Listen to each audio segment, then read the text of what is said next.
사도신경 하심으로 신앙 고백하시겠습니다.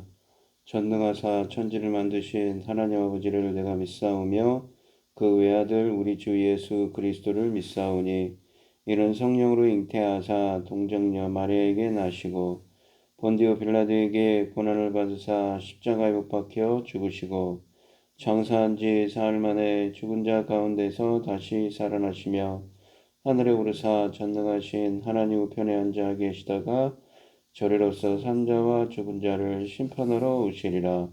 성령을 믿사오며 거룩한 공회와 성도가 서로 교통하는 것과 죄를 사하여 주시는 것과 몸이 다시 사는 것과 영원히 사는 것을 믿사옵나이다. 아멘. 찬송가 432장입니다. 찬송가 432장입니다.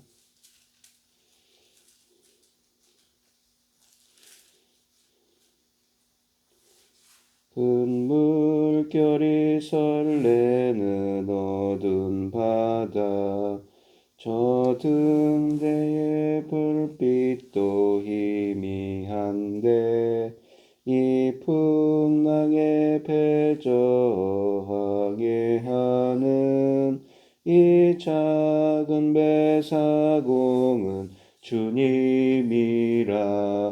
나 두려움없네 두려움없도다. 주 예수님 늘 깨어 계시도다. 이 흉흉한 바다를 다 지나면 저 소망의 나라에 이르리라.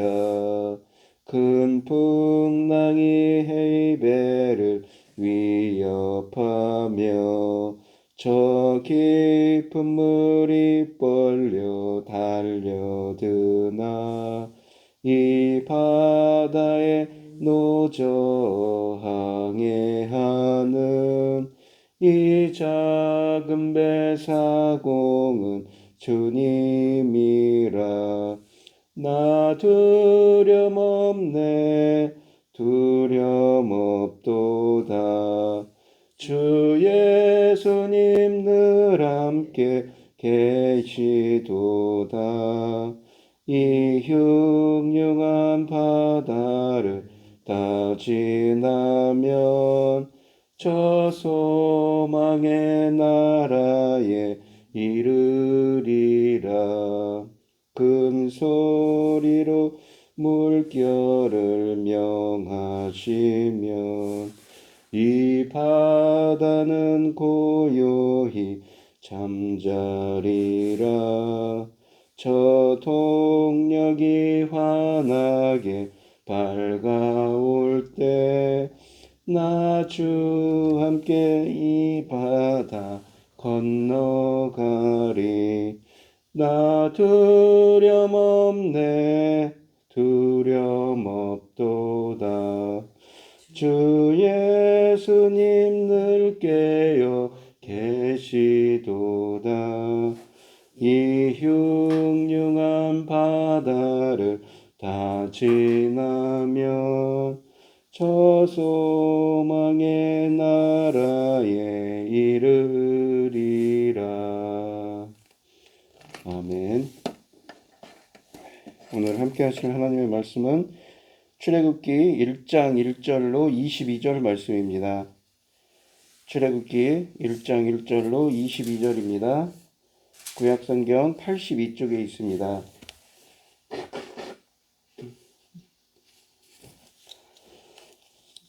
구약성경 82쪽에 있는 출애굽기 1장 1절로 22절 말씀입니다. 제가 먼저 읽겠습니다. 야곱과 함께 각각 자기 가족을 데리고 애굽에 이른 이스라엘 아들들의 이름은 이러하니 루벤과 시몬과 레위와 유다와 이사갈과 스불론과 베냐민과 단과 납달리와 갓과 아셀이요. 야곱의 허리에서 나온 사람이 모두 70이요 요셉은 애굽에 있었더라. 요셉과 그의 모든 형제와 그 시대의 사람은 죽었고 이스라엘 자손은 생육하고 불어나 번성하고 매우 강하여 온 땅에 가득하게 되었더라. 에스를 아줌다 새 왕이 일어나 애굽을 다스렸더니 그가 그 백성에게 이르되 이 백성 이스라엘 자손이 우리보다 많고 강하도다. 자 우리가 그들을 대하여 지혜롭게 하자. 두렵건대 그들이 더 많게 되면 전쟁이 일어날 때 우리 대적과 합하여 우리와 싸우고 이 땅에서 나갈까 하더라 하고 감독들을 그들 위에 세우고 그들에게 무거운 짐을 지워 괴롭게 하여 그들에게 바로를 위하여 국고성 비돔과 람셋을 건축하게 하니라. 그러나 학대를 받을수록 더욱 번성하여 퍼져나가니 애굽 사람이 이스라엘 자손으로 말미암아 근심하여 이스라엘 자손에게 이를 엄하게 시켜 어려운 노동으로 그들의 생활을 부럽게 하니 곧 흙이기와 벽돌 굽기와 농사 여러 가지 일이라 그 시키는 일이 모두 엄하였더라. 애굽 왕이 히브리 산파 십부라라 하는 사람과 부하라 하는 사람에게 말하여 이르되 너희는 헤브라기아인을 위하여 해산을 도울 때에 그 자리를 살펴서 아들이거든 그를 죽이고 딸이거든 살려두라. 그러나 산파들이 하나님을 두려워하여 애굽 왕의 명령을 어기고 남자아이들을 살린지라. 애굽 왕이 산파를 불러 엎드리니 이르되 너희가 어찌하여 이같이 남자 아기를 살렸느냐. 산파가 바로에게 대답하되 히브리 여인은 애굽 여인과 같지 아니하고 건장하여 산파가 그들에게 이르기 전에 해산하였더이다 하매 하나님이 그 산파들에게 은혜를 베푸시니 그 백성은 번성하고 매우 강해지리라. 그 산파들은 하나님을 경외하였으므로 하나님이 그들의 집안을 흥왕하게 하신지라. 그러므로 바로가 그의 모든 백성에게 명령하여 이르되 아들이 태어나거든 너희는 그를 나이가 많고 딸이거든 살려두라 하였더라. 아멘. 오늘 본문 말씀의 제목은 하나님의 신실하심과 능력 때문에입니다. 드디어 이제 창세기가 끝나고 출애굽기가 시작됩니다. 이 선택이 창세기의 주요 특징이라면 구속은 출애굽기의 주요한 주제입니다. 창세기는 이집트에 거주하고 있는 후손들이 그 약속의 땅을 향하여 출애굽해 나갈 것을 내다보면서 끝납니다. 요셉은 유언에서 하나님이 그 백성을 이집트에서 인도하여 내어 약속의 땅 가나안으로 인도해 가실 것임을 상기시켰습니다. 50장 24절 말씀에 쓰여져 있지요. 그때 자신의 해골도 꼭 메고 나갈 것을 부탁하였습니다. 이 출애굽기는 그 약속의 실현을 말해줍니다. 출애굽기는 애굽으로부터의 이스라엘의 구원을 다루고 있는데 애굽으로 건너온 야곱의 가족은 이제 큰 민족을 이룰 정도로 많아졌습니다. 이에 위협을 느낀 애굽 왕은 이스라엘 백성을 박해하고 사내 아이가 태어나면 다 죽이라고 명령하지만 결코 이스라엘 민족의 번성을 막지는 못합니다. 약 400여 년 만에 아브라함에게 주신 언약 가운데 자손에 관한 언약이 성취되었습니다. 그러나 수많은 자손은 애굽에 위협적으로 다가왔고 바로 왕은 이스라엘을 핍박하기 시작합니다. 이 본문 말씀은 22절로 되어 있는데 이제 크게 세 달라고 되어 있는데 먼저 1절로 7절 말씀을 보시면 이 새로운 시대의 시작을 알립니다. 이 1장 1절 말씀 앞에는 원래 히브리어로는 접속사가 들어 있습니다. 한글 성경에는 빠져 있지만 그리고라는 뜻을 가진 접속사를 써서 창세기의 마지막과 출애굽기의 처음을 연결해 주고 있습니다. 근데 사실 우리가 보수 신학에서는 모세오경인 창세기, 출애굽기, 레위기, 민수기, 신명기가 원래는 하나의 책이라고 되어 있지요.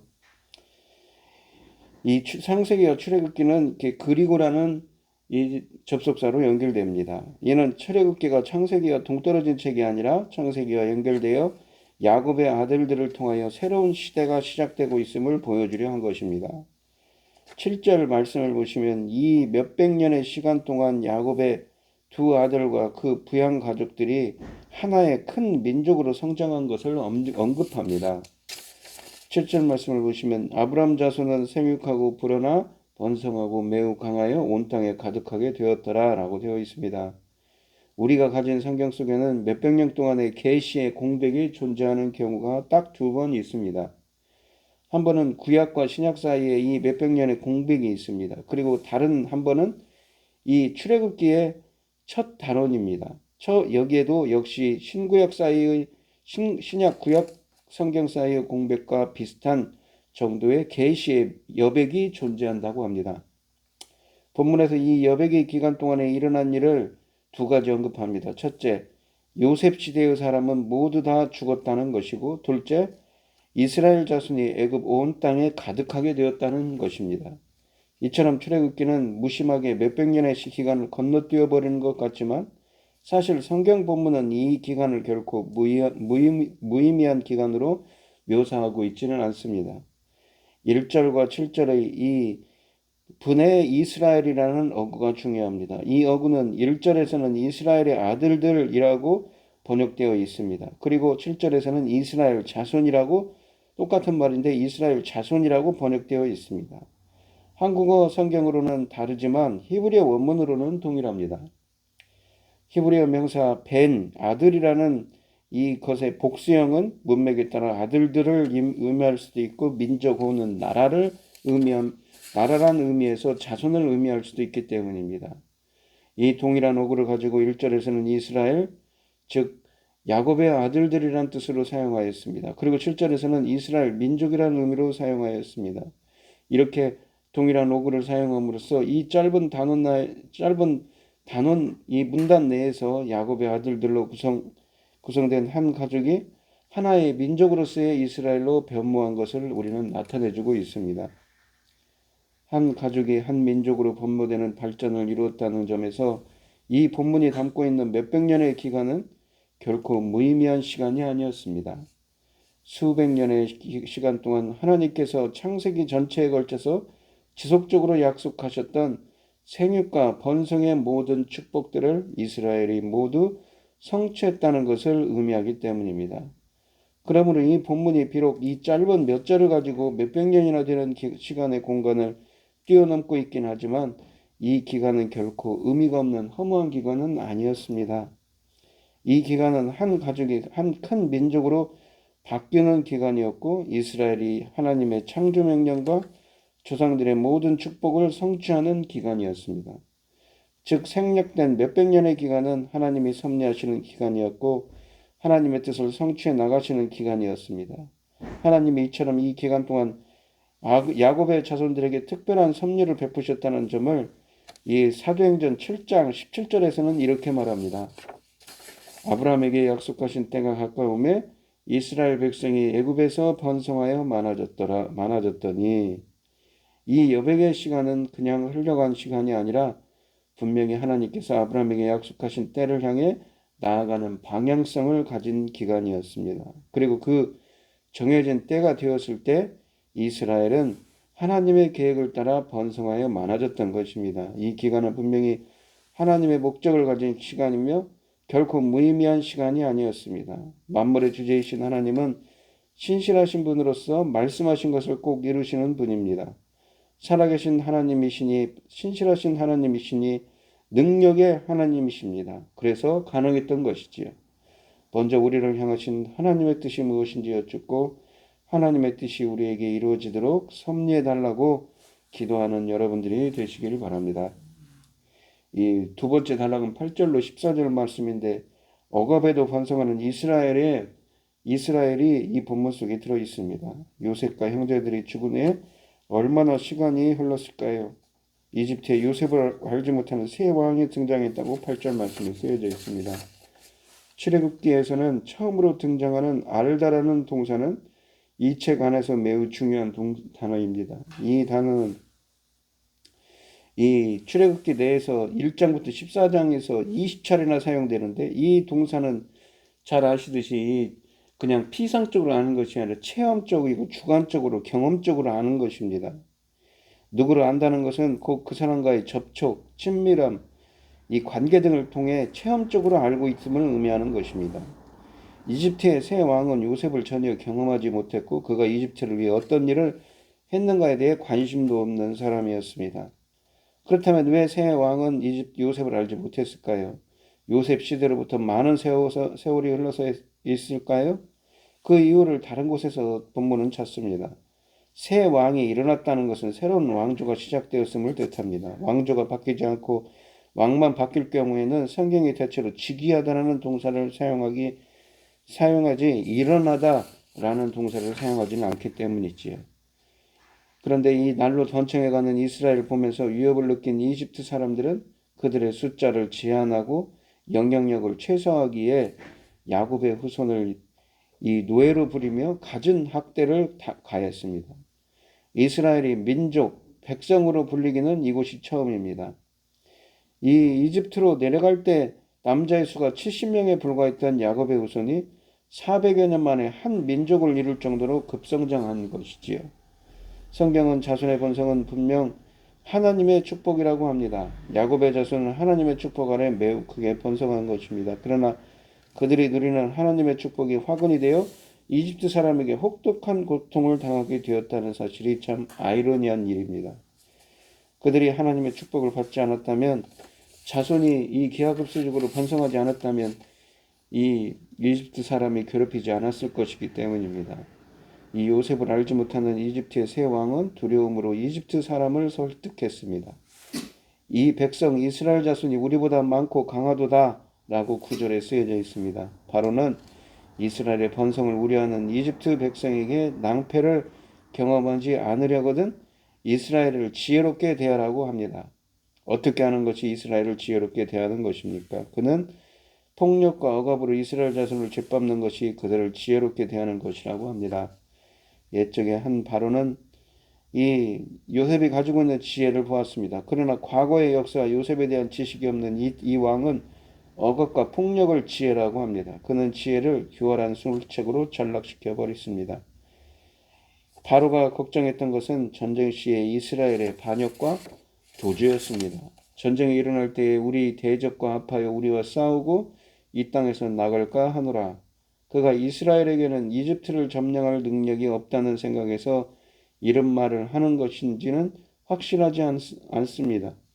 이집트 왕의 말을 분석해보면 생각해보면 그는 참으로 앞뒤가 맞지 않는 사람입니다. 그는 이스라엘이 이집트에 거하는 것을 문제 삼습니다. 그러나 돌아서서는 이스라엘이 이집트를 떠나는 것을 우려합니다. 바로의 말에서 본심을 읽을 수가 있는데 그는 이스라엘을 이용할 가치가 있는 노예 노동력으로 생각했습니다. 이 노동력을 가장 좋은 형태와 규모로 통제하고 유지하고자 했습니다.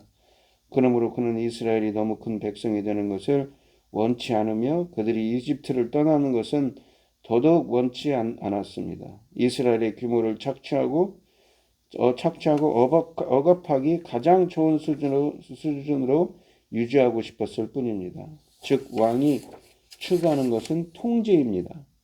그도 이스라엘이 언젠가는 이집트의 통제로부터 출애굽할 것을 시도할 것을 알고 있었던 것이지요.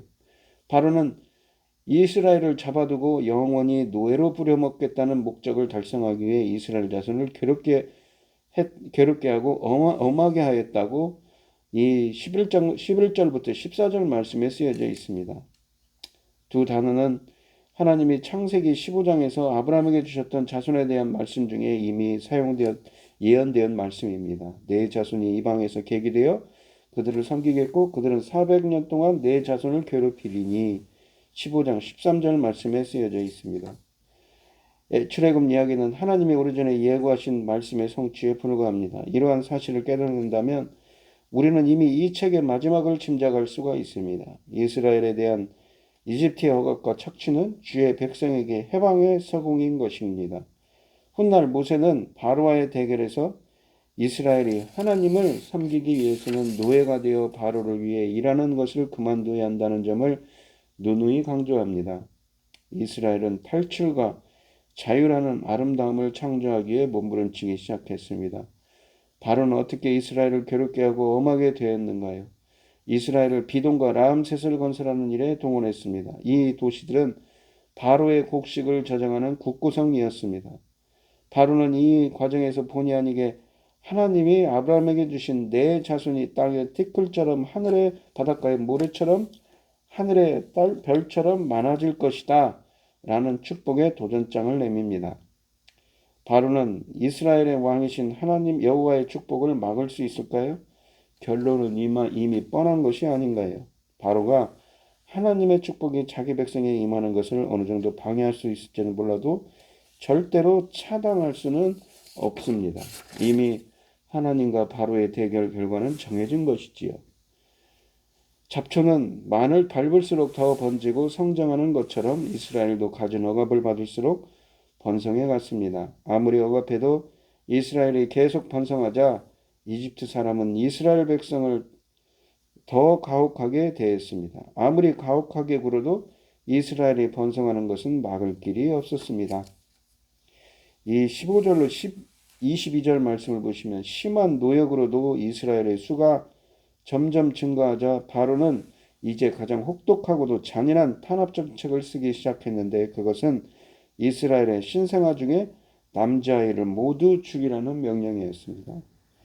이 15절로 16절에 보시면 애굽왕의 히브리 산파 십보라라는 사람과 부하라는 사람에게 말하여 이르되 너희는 히브리 여인을 위하여 해산을 도울 때에 이 그 자리를 살펴서 아들이거든 그를 죽이고 딸이거든 살려주라라고 합니다.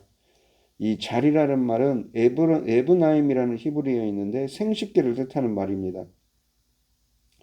날로 번성해가는 이스라엘 자손들에게 적개심을 뽑고 있던 애굽왕 바로는 이스라엘의 모든 신생아 중 사내 아이를 무조건 죽이라는 가공할 명령을 내렸습니다. 그것은 자기들을 위협하는 이스라엘의 혈통을 끊어버리려는 민족 말살 정책이었습니다. 모세가 탄생하게 되는 배경을 그리고 있는 1장의 상황은 마태복음 2장에서 예수님께서 탄생 시에 겪은 상황과 비슷합니다. 헤롯 역시 바로처럼 베들레헴과 그 모든 지경의 사내 아이들을 모두 죽이라는 명령을 내렸습니다. 그러나 만약 이러한 바로의 뜻이 이루어져 이스라엘 백성의 혈통이 여기서 끊어져 버린다면 하나님께서 아브라함에게 약속하신 큰 민족의 약속은 모두 거짓이 될 것입니다. 그리고 이스라엘을 통해 구원의 계획을 이루고자 하신 하나님의 뜻도 변경해야 했을 것입니다. 하지만 하나님은 이런 세상적 권세와 악한 뜻을 보고만 있지는 않으셨습니다. 이스라엘의 해방을 위한 한 가지 계획을 준비하고 계셨습니다. 16절에서 바로왕은 살인은 은밀하게 진행시키기 위해 이 히브리 산파들을 불러 사내 아이가 태어나는 즉시 죽이라고 했습니다. 그러나 하나님께서는 이스라엘 백성을 사랑하셔서 그의 백성들이 멸망당하는 것을 결코 원치 않으셨습니다. 17절에서 그러나 산파들이 하나님을 두려워하여 애굽왕의 명령을 어기고 남자 아기들을 살린지라 라고 되어 있습니다. 하나님을 경외하여 아이를 살려둔 산파들에게 바로가 그들에게 왜 죽이지 않았냐고 문책할 때 하나님께서 할 말을 주심으로 피할 수 있도록 하셨습니다. 그런데 이 모든 것은 하나님이 그렇게 하도록 하신 것입니다. 20절에서 이 하나님이 그 산파들에게 은혜를 베푸시니 그 백성은 번성하고 매우 강해지니라 라고 되어 있습니다. 이 은혜를 베푸시니라는 말은 야타브의 히페령입니다.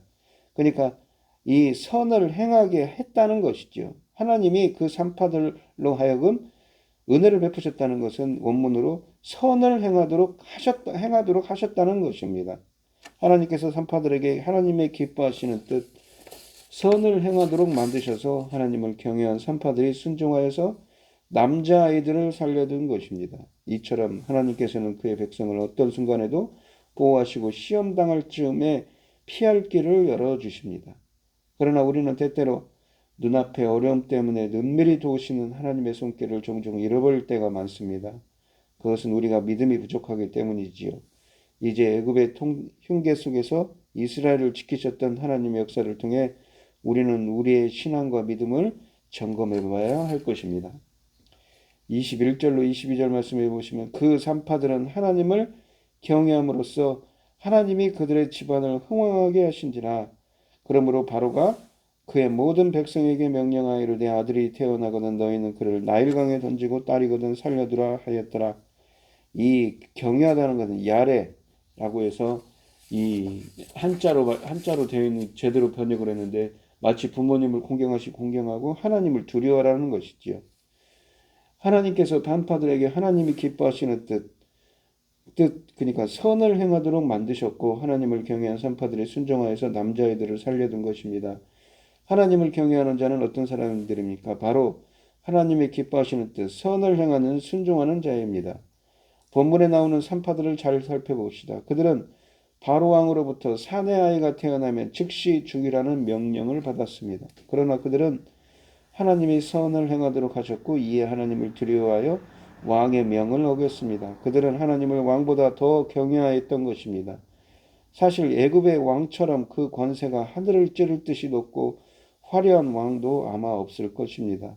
그런데도 산파들은 눈에 보이는 바로 왕보다 눈에 보이지 않는 하나님을 더욱 두려워했기 때문에 그들은 하나님께로부터 커다란 축복을 받았습니다. 하나님은 산파들에게 어떤 은혜를 베푸셨는가요? 하나님은 그들의 가정을 흥왕하게 하셨습니다. 하나님은 산파들의 가정에 축복하셨을 뿐만 아니라 그들의 이름을 성경에 기록해 세세토록 기억하게 하셨습니다. 그들의 이름은 시브라와 부아, 그러니까 아름다움과 영화라는 뜻입니다. 이처럼 하나님께서는 자기를 경외하는 자에게 엄청난 축복을 허락하신다는 것을 우리는 기억해야 합니다. 우리는 본문을 통해서 고난 중에 함께 하시는 하나님과 그 하나님을 경외하는 자에게 내려지는 축복에 대해 배울 수 있습니다. 우리가 살고 있는 오늘날도 애굽의 상황과는 조금 다르겠지만 곰팡이처럼 번져가는 온갖 사회학과 기독교에 대한 위협을 당하고 있음을 볼 수 있습니다. 또한 이 코로나로 많은 사람들이 고생하고 있지요. 사람들은 하나님을 경외하기보다는 문명의 이기 및 명예와 권력, 세상적인 것을 더 두려워하고 또한 그것들을 추구하고 있습니다. 이때 우리는 어떠한 마음 제스를 가져야 할까요? 바로 이 점에 대한 대답을 본문을 통하여 우리는 찾을 수가 있습니다. 즉 현실이 어려우면 어려울수록 우리에게 향한 하나님의 보호하심과 사랑은 더욱 크다는 것을 믿어야 하는 것과 세상적인 모든 것보다 우선 하나님을 경외해야 한다는 것이 그것입니다. 그럴 때 하나님께서는 더욱 큰 은혜로 우리를 채워주십니다. 우리는 히브리 산파들의 용기와 믿음을 본받아야 할 것입니다. 신실하고 전능하신 하나님을 경외하며 역경 가운데서도 담대한 믿음을 지켜가는 우리 성도님들이 되시기를 축원드리겠습니다. 본문 말씀을 보시면 이 출애굽기가 시작되었는데 하나님께서 약속하신 것처럼 이스라엘 백성들이 이 70명의 고센 땅에 거주한 이 70명의 이스라엘 백성들이라고 되어 있는데 그들이 수백 년의 기간을 거치면서 하나님의 은혜로 엄청난 민족으로 성장하는 은혜 축복을 주셨습니다. 하지만 거기에 이 바로가 화가 나가지고 그들이 반역을 일으킬까 두려우니까 그들에게 압제를 가하지요. 그것도 그래도 안 되니까 남자들이 태어나면 죽이라고 산파들에게 말합니다. 하지만 선을 행하도록 이 산파들을 만드셔서 이 이집트의 살해 아이들을 구하도록 하나님께서 역사를 하시지요. 산파들에게도 하나님의 은혜가 임하여서 그 가정이 흥왕하게 되었다고 말합니다. 하나님께서 이 섭리하시는 하나님, 선을 행하도록 만드시는 하나님, 이스라엘 백성들을 이 하나의 민족으로 이스라엘의 가족을 이 야곱의 가족들을 후손들을 70명 가지고 한 민족으로 성장시킨 그 하나님의 축복의 역사가 주님의 보호하심과 주님의 인도하심과 주님께서 지켜주시는 역사가 오늘 이 시간 함께 하시는 우리 성도님들이 되시고 선을 행하여서 축복을 받은 이 산파들처럼 항상 어떤 어려움과 고난 속에 있더라도 하나님의 기뻐하시는 뜻을 행하는 자가 되어서 하나님의 은혜 가운데 거할 수 있는 은혜가 함께하는 오늘 하루가 되시길 축원드리겠습니다. 기도하겠습니다. 하나님 아버지 감사합니다. 오늘 주신 말씀처럼 하나님께서는 말씀을 이루셔서 언약을 이루셔서 이스라엘 백성들이 100여 명의 70명의 사람들이 고센 땅에 정착했지만 400여 년 후에는 한 민족을 엄청난 민족을 이루었습니다. 이집트 왕 바로는 그거에 두려움을 느꼈습니다. 그들이 반역을 일으키진 않을지. 그래서 그들에게 이스라엘 사람들에게 야곱을 모르는 이 새로운 왕조가 시작되었는데 요셉을 모르는 새로운 왕조가 시작되었는데 이집트 사람들은 히브리 사람들을 이렇게 야곱의 자손 이스라엘 백성들을 압제를 가하고 고통을 가합니다. 그런 와중에도 하나님께서 지켜주시고 보호해 주셔서 히브리 산파들을 사용하셔서 이스라엘을 구원하시지요. 주님, 저희들에게도 이러한 은혜가 필요합니다. 하나님의 지켜주심과 보호하심, 또한 선을 행하도록 하는 주님의 섭리하심이 필요합니다. 저희들이 어떤 경우에 있더라도 이러한 하나님의 보호하심과 인도하심 가운데서 하나님의 은혜를 누리고 하나님의 축복을 누리고 하나님께 감사할 수 있는 영광 돌릴 수 있는 삶이 되게 하여 주시옵소서. 이 모든 말씀 거룩하신 예수님 이름으로 기도합니다. 아멘. 하늘에 계신 우리 아버지여 이름이 거룩히 여김을 받으시오며 나라의 마옵시며 뜻이 하늘에서 이루어진 것 같이 땅에서도 이루어지이다. 오늘날 우리에게 일용할 양식을 주옵시고 우리가 우리에게 죄 지은 자를 사하여 준 것 같이 우리의 죄를 사하여 주옵시고 우리를 시험에 들게 하지 마옵시고 다만 악에서 구하옵소서. 대개 나라와 권세와 영광이 아버지께 영원히 있사옵나이다. 아멘. 오늘 주신 말씀 가지고 기도할 때요, 이스라엘 백성들을 지켜주신 하나님, 또한 섭리하셔서 이 산파들로 하여금 보호하신 그 하나님의 은혜가 우리들에게 오늘 이 시간 함께하는 우리들이 되게 해주시고 되려고 기도해 주시고 우리의 나라를 위해서 기도해 주시고 또한 이 코로나19로 고생하는 많은 사람들을 위해서 기도해 주시고 각자 기도 제목을 가지고 주여 삼창하시면서 통성으로 기도하겠습니다. 주여 주여 주여. 아버지 하나님 감사합니다. 오늘 주신 하나님의 말씀처럼 이 이스라엘 백성들은 애굽에 정착한 지 400여 년 만에 한 민족을, 거대한 민족을 이룹니다. 그들의 숫자가 얼마나 많았는지 이집트 왕 바로는 두려움에 떱니다. 그래서 이스라엘 백성들을 압제를 가하고 고난을 겪도록 합니다. 하지만 하나님께서 섭리하셔서 그들을 지켜주고 계시지요. 헤브리 산파들을 동원하셔서 그들에게 선을 행하도록 해서 하나님께서 역사하셨습니다. 하나님의 두려워하는 그 히브리 산파들에게는 어떤 은혜를 주십니까? 그들의 가정을 성황케 하도록 그들의 가정에게 은혜를 베푸셨습니다. 주님, 항상 저희들이 선을 행하는 자가 되게 하여 주시옵시고 오늘 하루도 하나님의 뜻을 행하는 자가 되게 하여 주시옵시고 하나님의 주시는 은혜 가운데서 은혜가 충만한 삶이 될 수 있도록 붙들어 주시고 함께하여 주시옵소서. 우리나라가 새로운 지도자가 세워졌습니다. 우리나라를 지켜주시옵소서. 남북문제 여러 국제적으로 외교적으로 어려운 고난 가운데 있지만 잘 헤쳐나가게 하여 주시옵시고 경제적으로도 많은 사람들 고난 가운데 있지만 주님께서 붙들어 주시길 원합니다. 주님께서 함께하여 주시옵소서. 아버지 하나님 붙들어 주시고 함께하여 주시옵소서. 인도하여 주시옵소서. 아버지, 내일은 거룩한 주일입니다. 주일을 잘 준비하게 하여 주시옵소서.